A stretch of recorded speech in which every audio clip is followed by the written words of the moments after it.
So ఇండస్ట్రీకండి hero victory Venkatesh గారి దగ్గర నుంచి, శ్రీదేవి గారి దగ్గర నుంచి దగ్గర దగ్గర 70 మంది హీరోయిన్లని, 25 మంది స్టార్ హీరోస్‌ని, ఎందరో దర్శకుల్ని పరిచయం చేసిన మీకు, వాళ్ళలో చూసిన వెంటనే ఈ క్వాలిటీ డెఫినెట్‌లీ వీళ్ళని షైన్ చేసేలా చేస్తుంది అని మీరే ముందర అనలైజ్ చేసుకుంటారా? వాట్ క్వాలిటీ ఏం చూస్తారు మీరు వాళ్ళలో ఇంట్రొడ్యూస్ చేసే ముందు? హీరోకి అడ్వాంటేజ్ ఏంటమ్మా, అన్నీ తనే చేస్తాడు. హ్మ్. ఇంట్రొడక్షన్ కానీ, డ్యాన్సులు కానీ, నథింగ్, ఫైట్లు కానీ, విలన్లతో పోరాడి ప్రజల కోసం ఏదో చేయటం. సో హీరోయిన్స్ కేవలం ఆ, అందంగా చూపించాలనేది మైండ్లో. ఆల్రెడీ అందంగా ఉన్నా కూడా ఒకసారి రాజమౌళి ఒక ఇంటర్వ్యూలో నన్ను అడిగాడు, మేము చాలా పాటల్లో హీరోయిన్ బాగా అనుకుంటామండి, మీ దాంట్లోనే ఎక్కువ బాగుంటారు, కారణం ఏంటి అన్నారు. అట్లా నేను ఏమన్నా అంటే, హీరోయిన్ రాగానే ఫేస్ ఎంక చూడండి నేను అసలు అనగానే అందరు గొల్లు నవ్వారు. అంటే సరదాకని చెప్పి ఏంటంటే, ఎవరు పూర్తిగా అందంగా ఉండరమ్మా. కొంతమంది నవ్వు బాగుంటుంది, కొంతమంది కళ్ళు బాగుంటాయి, కొంతమంది. సో ఏది బాగదో అది చూపించకుండా అవాయిడ్ చేయటమే మీ గొప్పతనం, మీ స్కిల్. లేకపోతే కొంచెం అటు ఇటుగా ఉంటే చుట్టూ పూలు పెట్టి అందులోంచి అమ్మాయిని అదా పూలకి అసలు కారణం. అలా అల్టిమేట్గా ఏంటంటే, లక్షాధికారికైనా రిక్షావాడికైనా సరే వాళ్ళు చెయ్యలేని చూడలేని తెర మీద కనపడితేనే, పర్టికులర్గా కింద స్థాయి వాళ్ళు అయితే మటుకు వాళ్ళే శ్రీదేవితో డ్యాన్స్ చేసినట్టు, వాళ్ళే జయసుతో డ్యాన్స్ చేసినట్టు, వాళ్ళే విజయశాంతితో డ్యాన్స్ చేసినట్టు ఊహించుకుంటారు. కంపల్సరిగా సినిమా రిలీజ్ అయిన తర్వాత విజయవాడ వెళ్ళేవాడిని, విజయవాడ, ఏలూరు అన్నీ. వాళ్ళ కామెంట్స్ చాలా విచిత్రంగా ఉంటాయి మనం ఊహించిన దానికన్నా కూడా. జగదేక సుందరికి శ్రీకాకుళం అక్కడికి వెళ్తే ఒక అతను అన్నాడు, ఈ సినిమా ఎవరైనా సరే 3 సార్లు చూడాలంటే. 3 ఏంటారు లెక్క అని అడిగాను నేను. ఒకసారి చిరంజీవి కోసం చూడాలి ఏం చేస్తున్నాడని, ఒకసారి శ్రీదేవి కోసం చూడాలి ఏం చేస్తుందని, ఒకసారి ఇద్దరిని కలిపి చూడాలి. అంటే వాడు ఎంత ఆలోచన. మనం కూడా ఈ యాంగిల్లో చూస్తే ఇద్దరు అద్భుతంగా చేస్తూ ఉంటే ఇద్దరు 2 చూడలేము కదా. ఎవరిని చూసి న్యాయం చేస్తాం? అందునే అంత అన్ని రోజులు కానీ అన్ని. సో వాళ్ళ దగ్గర నుంచి చాలా నేర్చుకోవాలమ్మా, ఆడియన్స్ దగ్గర నుంచి. మనం తీసి పంపించేయటం కాదు. తర్వాత అప్పుడు ఓన్లీ ల్యాండ్ లైన్లు కనుక ఏంటి సినిమా పరిస్థితి అంటే, వాళ్ళు ఫోన్లో చెప్పారు, విపరీతమైన రిపీట్ ఆడియన్స్ అండి, 13:3 వరకు చూసి కొంతమంది వెళ్ళిపోతారు, ఇదేంటి డబ్బు టికెట్ కొని 13:3 వెళ్ళిపోవటం ఏంటి అన్నాను. 13:3 ఆఖరి సాంగ్ వస్తుందండి, ఆ సాంగ్ ఆ మజా ఊహించుకుంటూ దారిలో ఒక బీరు కొనుక్కుని మల్లెపూలు కొనుక్కుని ఇంటికి వెళ్తాడు. అంటే వాళ్ళ విశ్లేషణ అమ్మా, నేను అనుకునేది కాదు, ఆడియన్స్ పల్సు. అంటే ఎవరైనా కళలు వస్తూ ఉంటాయి, లేకపోతే ఇదిగా ఏంటంటే అదే మూడ్లో, అంటే సాంగ్స్కి పర్టికులర్గా పేరు రావడానికి రీజను ఇటువంటి. Got it sir. అలాంటి ఎలిమెంట్స్ ని మీరు ఎక్కువ ఫోకస్ చేసేవాళ్ళు, ఆ దృష్టి ఆలోచించేవాళ్ళు. సరదాగా చిరంజీవి గారు కానీ వీళ్ళు కానీ మీరు హీరోయిన్స్ని అందంగా చూపిస్తారు, అన్నీ మీరే చేస్తున్నారు కదా, యాక్షన్ మీరే చేస్తున్నారు, వీళ్ళంతా ఛాలెంజింగ్ మీరే చేస్తున్నారు, అట్లీస్ట్ పోనీ అందంగా హీరోయిన్లైనా చూపిద్దాం కదా అని చెప్పేవారా? ఏదో జరిగిపోయిందమ్మా. ఇదంతా కూడా నేను ఏమనుకుంటానంటే, మా అమ్మ నాన్నల, మా అమ్మకి ఎక్కువ పూజలు, ప్రతి నెల ఒక జ్యోతిష్కుడి దగ్గరికి వెళ్ళి ఏంటి మా చిన్నాడి సంగతి ఏంటి, మా పెద్దాడి సంగతి ఏంటి.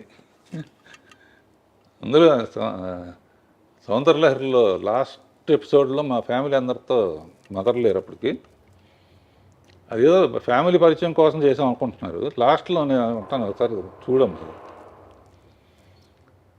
చాలా బిజీగా ఉండి ఎప్పుడు ఇంట్లో నెలకు ఒక 4 రోజులు ఉండేవాడు, పిల్లలు ఏం చదువుతున్నారో కూడా నాకు తెలిసే కాదు.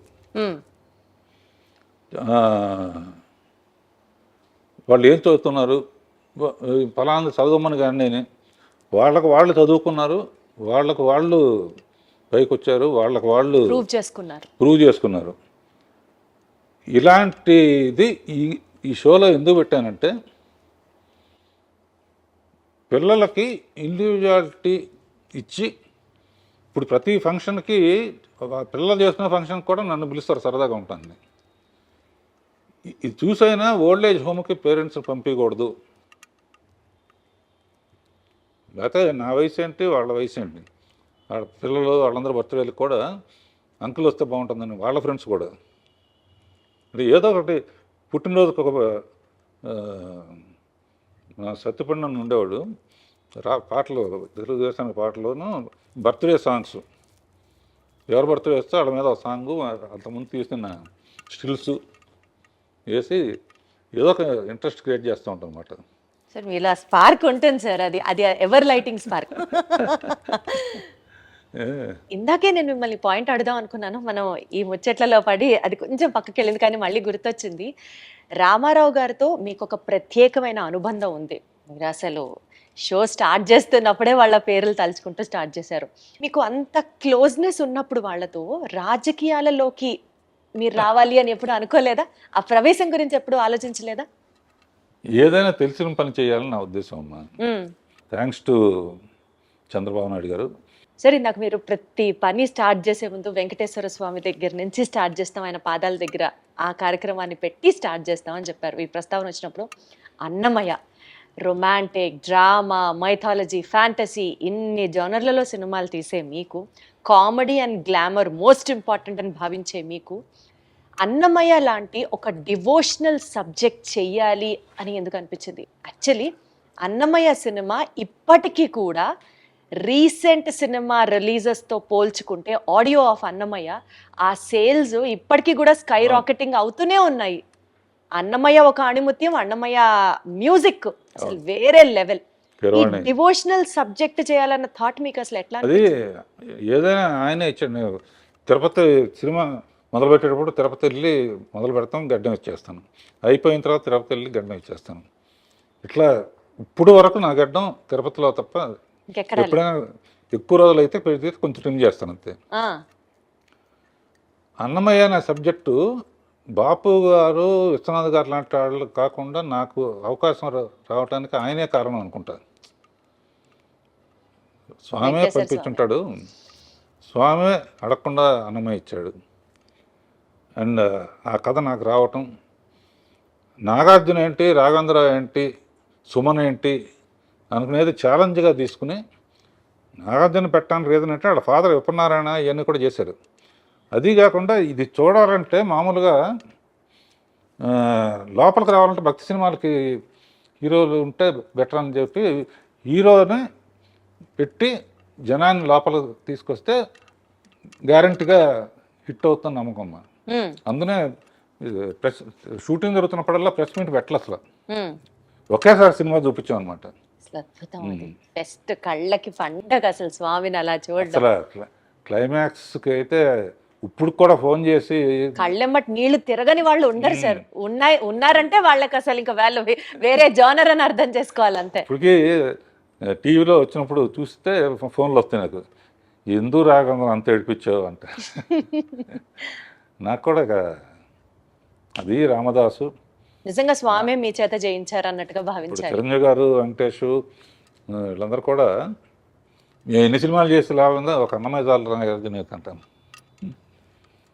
అండ్ మనం బాధ్యతగా తీసుకుని ఇంట్రడ్యూస్ చేసిన వెంకటేష్ కానీ, మహేష్ బాబు కానీ, అల్లు అర్జున్ కానీ వీళ్ళందరూ వాళ్ళ టాప్ పొజిషన్లో ఉన్నందుకు అంతకన్నా మనకేం కావాలి? సార్థకం సార్, అసలు జన్మ సార్థకం అంతే.